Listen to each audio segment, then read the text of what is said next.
Good morning, Rabotai. Welcome to Breakfast in the Class. Breakfast in the Class today is sponsored and dedicated by the Torah Center founders, Pauline and Soli Asa, dedicated in honor of our parents, Ham Yosef and Norma Asa, and Tuni Misri and Eddie Misri, as Rabbi and Victoria Alava Shalom. My friends, if you would like to join and sponsor the Torah Center for a week, month, or year, please let us know, and we will add you to this wall where basically there are at least 5,000 classes in a year, heard literally by millions of people. It is an incredible opportunity to be part of. And even though we normally end with David E. Ash, but since I see him standing over there with such a big smile on his face, I'm going to start with that the week of Cobra was sponsored by David E. Ash in honor of you and your substantial capacity to good today and every day. Breakfast in the Class also dedicated for the speedy and complete refuah shlema for Eliyahu Shimon Mazal Fortuné and for Chana Bat Simba Fega. It's also dedicated for a happy birthday to her twin sister Ami Sasson. With every year that passes, I love and appreciate you more. Thanks for all that you do. Love, Rochelle. Beautiful. Also dedicated Lilu Nishmat Ariel Ben David Ve'ameneh, a loving girl to four Nasibi girls. He left behind a legacy for his family, grandchildren, and friends to follow with full emunah. His daughter, Rojan Nasibi. Finally, dedicated loving memory of Marie Isaac, Aleh Shalom Rishmat Miriam Bat Leah, Aleh Shalom, Josh's grandmother, who passed away last week, sponsored by Ayelet and Josh Isaac. Teinish Matat Tzura, B'tzura Hayim. We wish the family a nechama. My friends, let us begin. There's a very interesting statement in our parasha, and the statement basically talks about the fact that God vayachbed, and God says, and he hardened his heart, or God says that I'm going to harden Paro's heart. And then there's a very interesting word that gets used, and that is that he will be vayametz et levavo, and he will make his heart courageous. Fascinating. Now, some people explain that vayametz is a borrowed term over here. That means that Paro would do to his heart what someone normally did who had a courageous heart. Okay? However, I think perhaps there's something maybe a little bit more, profound, hiding underneath the surface over here. And that's really what I want to look at with you guys today. You know, in the world of midot, in the world of character traits, there are character traits that are seen to be good character traits, and character traits that are seen to be bad character traits. I'll just give you an example. What is anger? Anger is a bad character trait. What is generosity? Generosity is a good character trait. Simple, neat. That's what people will usually say. However, actually, that's not really entirely accurate. You know, today in our world, if someone has courage, that's considered to be a very good thing. But what we're seeing over here, that the courage of Paro, the vayametz et levavo, is not a great thing. In fact, it was the courage of Paro that allowed him to keep the Jewish people slaves and hostages in his land. So is courage a good thing or a bad thing? The real question a person needs to ask themselves when it comes to midot, when it comes to character traits, and the way they hold themselves is, what is the root of this midah?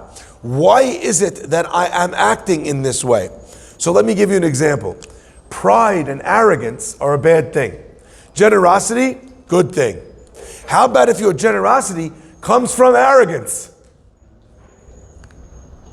How about if your courage comes from an overinflated self, a ego which has no idea of its place and of its limitations? That is misplaced courage. So there are many that would say that that's false courage. But I believe that actually that idea is perpetuating a narrative that courage is always good. And that's not true. Fear is always bad. And that's not true. In fact, our Chachamim tell us, Ashrei Adam mefached tamid. Praiseworthy is someone who is always afraid. That's not what our world tells us. Our world tells us that you should never be afraid. Ve'ha'ikar. Lo lefached, lo lefached klal.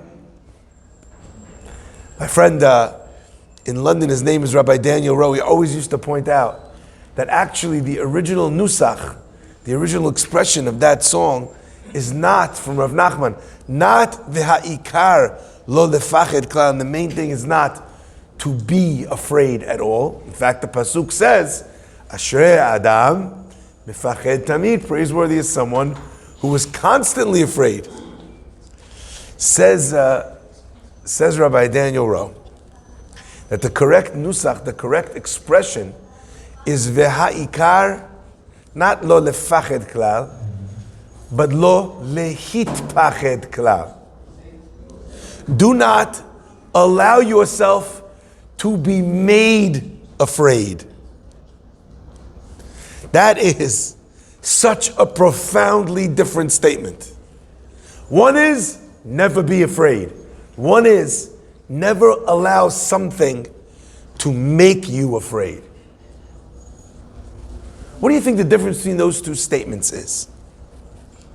One has to do with you. The other one is if you're afraid of Hashem, you shouldn't be afraid of anyone else. Interesting. So Nathan is differentiating between when a person is afraid of Hashem versus a fear that comes from anything else. Yeah? One is the fear that you work on developing, another is the fear that other people give you. So when someone else gives you that fear versus a fear that you have internally, what is the difference between those two fears? And I think that this really is the root of what we're talking about over here. You know, there's lots of times when a person's courage really does not serve them well. I'll give you an example. Let's say a person is going to eat non-kosher, but they're nervous, they're afraid, they think, you know what, it's not the right thing, I shouldn't do this. Could you imagine someone gathering his courage and eating pork? Right? That's a courageous thing for a person that has a fear of doing the wrong thing. Maybe he's using his courage to do not the right thing, but the wrong thing. Someone comes and asks you for tzedakah, and you have the courage to tell him to jump off a cliff publicly. That's not a good thing. That's not, but it requires courage. Please only answer amen if you're hearing this live. Baruch atah Adonai. Eloheinu melech haolam, shakol nהיה baro. My friends, Chazak Baruch. Wow, I'm getting this in tranches. Beautiful. Thank you.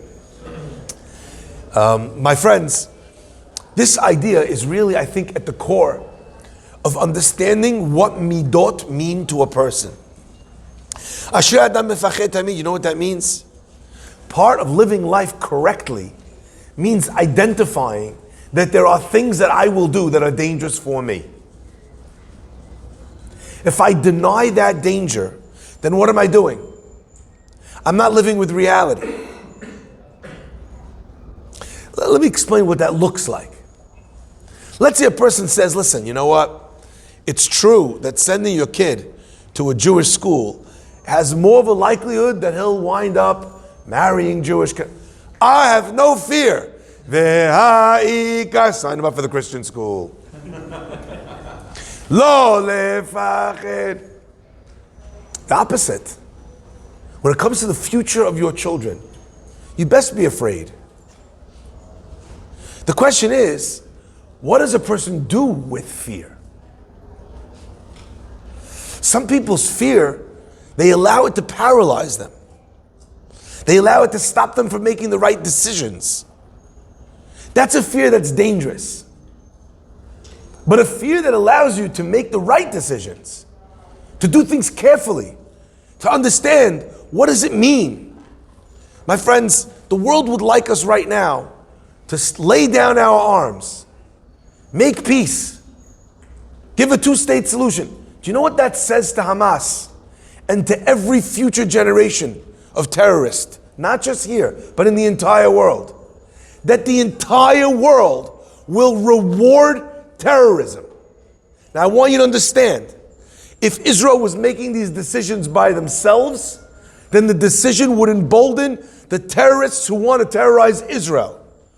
But when the world is at Israel's back and neck, forcing it, yelling at it to change the way it does war, to negotiate differently, what message will ISIS hear? Will the Houthis hear? What message will Hezbollah hear? What message will the terrorists hear in Eastern Europe? They will hear that France said ceasefire, that Britain said dial down, that America said you have to change the mode of fighting. What does that do? That invites another 9/11 to the shores of this country. If you are not afraid of that, then you're not paying attention. Then you're inviting murderous terrorists to come to your land to do these acts, and you're telling them your reward, your actions will be paid with the concessions that you seek. Do you not hear this? That, my friends, is what the pasuk is telling us. Ashrei adam mefached tamid. The irony is that of all the people, the ones that are fighting terrorism the hardest are the ones that are the most afraid. You know, people like to say, oh, Israel, we're not afraid. Of course we're afraid. In the world, this idea that fear makes you weak is what causes people to make mistakes in their life, in their career. If you're a doctor and you're a new doctor, a surgeon, and you've never done this brain surgery before, and you don't consult with your colleagues, and you don't have someone looking over your shoulder, and you have no one double checking your work, because you're not afraid, you know what's going to happen? You're going to kill patients. My friends, every midah has a time. Every midah has a space. In fact, the Chachamim tell us that that's why the word for character traits is midah. Because what does midah mean? It means a measurement. So is there a place for generosity? Of course there is. But misplaced generosity can destroy as well as build. If all you are is kind, again and again and again, what do you wind up with? You wind up with criminals on the streets of the city because you did not temper your kindness with fear of the ramifications of that kindness. In fact, the way I see the various midot that a person can have, from courage to fear, from generosity to stinginess, from anger to calm. If terrible acts of hatred don't get you angry, you don't have a soul. If nothing gets you angry, you don't care about anything. In fact, every single spice in the spice cabinet has a time and place to be used. And it is up to the discerning student of life to be able to figure out how and when to employ each of these things. My friends, I want to ask you one question. You know, Pharaoh in the beginning gets told something by his advisors that I find it so powerful every year. Haterem teda ki aveda Mitzrayim. Could you let these people go? Don't you know that Egypt is destroyed? Listen carefully. They don't say, Haterem teda, don't you know that Egypt will be destroyed? They say, Haterem teda, don't you know that Egypt, ki aveda Mitzrayim, that Egypt is destroyed? My friends, look at what happens when they say that to Pharaoh. He doesn't cross the finish line, but he begins to soften. He comes to the table with Moshe and he says, Moshe, you know what? You want to go out for 3 days? Go out. Just leave the animals. He starts the negotiation, the dance with Moshe. Sometimes it's not enough to tell someone, be afraid. Egypt is going to be destroyed. And the only thing that will move the needle is when you can say to them, Haterem teda ki aveda Mitzrayim. That Mitzrayim is already lost. My friends, midot are one of the hardest things to change. Rav Yisrael Salanta used to say that it could take an entire lifetime to uproot one midah. One. He used to say that it's easier to learn all of Shas than it is to change one character trait. Fascinating. But my friends, the Chachamim say to us that the main job of a person in this world is to work on and to develop his midot. How do you act? How do you respond? What do you say? Do you show gratitude? How do you show gratitude? Do you do it by text when you should have done it by a call? Does anyone still write handwritten letters? There's many things that are the development of a human being, my friends. But unfortunately, usually when do we change? After something is destroyed. Let me ask you this. If you looked back in your life, can you notice the things that you destroyed? Pharaoh, at the very least, has people who are willing to say it to him. But the truth is, whether or not something is destroyed is not decided by whether or not someone is willing to tell me about it. It's whether or not something was destroyed. And by the way, for a marriage to be destroyed, the couple doesn't need to be divorced. Is the love gone? Is the trust gone? That's destroyed. Between brothers and sisters, between in-laws, what have you destroyed with your midot? Now, my friends, like I said earlier, a lot of times we like to point out the villainous midot. Anger destroyed that, right? Impatience destroyed that. Sometimes a relationship is destroyed by generosity. Sometimes a relationship is destroyed by not putting a foot down. A lot of times, the things that we think are good in the wrong measurement can actually be agents of destruction. You see a friend, and a friend is getting a little bit too far gone in drinking, in drugs, in whatever. And you don't stand up to him and say, listen, you're not going to like what I have to tell you. But have I ever done anything to hurt you in our entire friendship? Ever? No. Then this is not meant to hurt you. You start a conversation like that. Tell him, please don't get defensive. I may be out of line. Maybe it's not my place. But what kind of friend would I be if I didn't tell you that the way you just spoke to your wife or the way you just behaved was not right? You can't do that. It's beneath you. Or vice versa. You're saying yes to everything. I know you really don't want to go there. Your wife said, so you just said yes. I know that this is not you being a big man and giving in. This is you just avoiding a fight. What's going to happen? You're going to be miserable. You're going to be upset. You're going to blame her. You're going to hold it in. And I know you. You're going to carry that bitterness. Open your mouth. Tell her how you feel. Say why you feel that way. Maybe she doesn't even know. Maybe if you told her, she would change her mind. You know when someone tells me the worst things I could hear? When they're not fighting back, they're not saying something. They'll tell me, Rabbi, trust me, it's not worth it. And you know what I want to say to them in that minute? If it's not worth it, if that's where you're at, it's already over.